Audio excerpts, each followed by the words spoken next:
A paz do Senhor, meu irmão e minha irmã, seja bem-vindo ao Sós com Deus de hoje.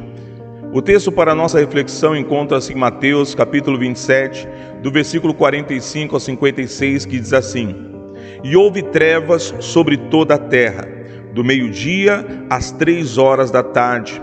Por volta das 3 horas da tarde, Jesus bradou em alta voz: Eloi, Eloi, lama sabachthani, que significa: meu Deus, por que me abandonaste? Quando alguns dos que estavam ali ouviram isso, disseram: ele está chamando Elias.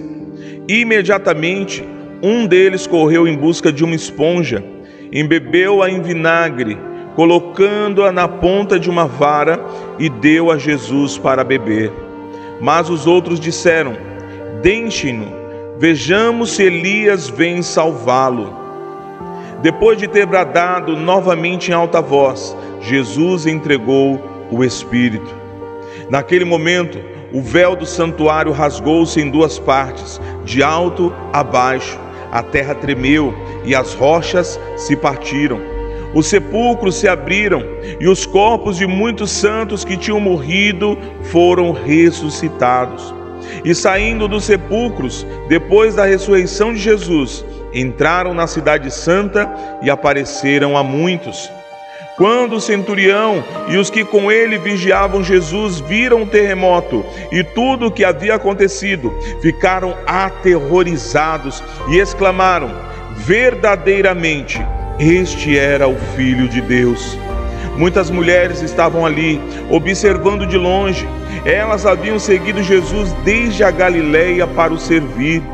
Entre elas estava Maria Madalena, Maria, mãe de Tiago e de José, e a mãe dos filhos de Zebedeu. Mas afinal de contas, o que há de tão bom na sexta-feira em que Jesus sacrificou a sua vida por nós? A resposta é tudo. Em todo o mundo, esse dia sagrado é conhecido como Sexta-feira da Paixão, Sexta-feira de Cinzas, Sexta-feira Silenciosa, Sexta-feira Dolorosa, mas especialmente Sexta-feira Santa, que alguns dizem ter começado como a Sexta-feira de Deus. Sim, certamente foi e é e sempre será. Na Dinamarca, esse dia chama-se Sexta-feira Longa, um nome apropriado para as horas brutais que se estendiam do nascer ao pôr do sol, do espancamento ao sepultamento de nosso amado Senhor Jesus. No entanto, foi a vontade de Deus esmagá-lo e moê-lo. De todas as verdades poderosas encontradas na Bíblia, esta deve nos deixar prostrados. Deus, o Pai, nos ama o suficiente para sacrificar seu único Filho, porque a morte expiatória de seu Filho traria salvação a todo aquele que nele crê. Isso significa salvação para você e para mim e para todos que o reconhecem como Salvador e Senhor. Não apenas Deus Pai estava disposto a sacrificar seu Filho, o Filho também estava disposto a se sacrificar.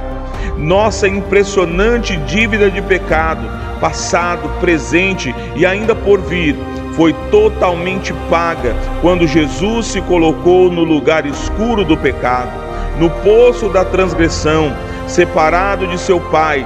Ele foi abandonado por nossa causa. E por causa de seu sacrifício na primeira Sexta-feira Santa, a graça se derramou como água viva, trazendo o dom do perdão a um mundo ferido, moribundo, cheio de pecado e afastado de Deus. Diante da iminente traição, abandono, tortura e morte, Jesus havia dito a seus discípulos que seria ressuscitado dos mortos. Não havia dúvida em sua mente, e não deve haver dúvida na nossa também. Ele morreu agonizantemente nas mãos dos homens e ressuscitou vitorioso nas mãos de Deus, derrotando a morte e abrindo caminho para que seus seguidores fizessem o mesmo. Esta é uma garantia vitalícia, escrita pelo sangue do Cordeiro. Visto que Jesus fez tudo o que o Senhor planejou, podemos ter certeza de que os planos do Senhor se concretizarão por toda a eternidade. Jesus venceu os principados e potestades de uma vez por todas. Tente passar algum tempo hoje, sentado, quieto e em silêncio, refletindo sobre o amor de Deus, a tristeza da cruz, mas antecipando seu golpe final para a morte e o inimigo. A aparente derrota de Jesus será a maior vitória. Essa é a nossa confiança, essa é a nossa esperança. É por isso que adoramos.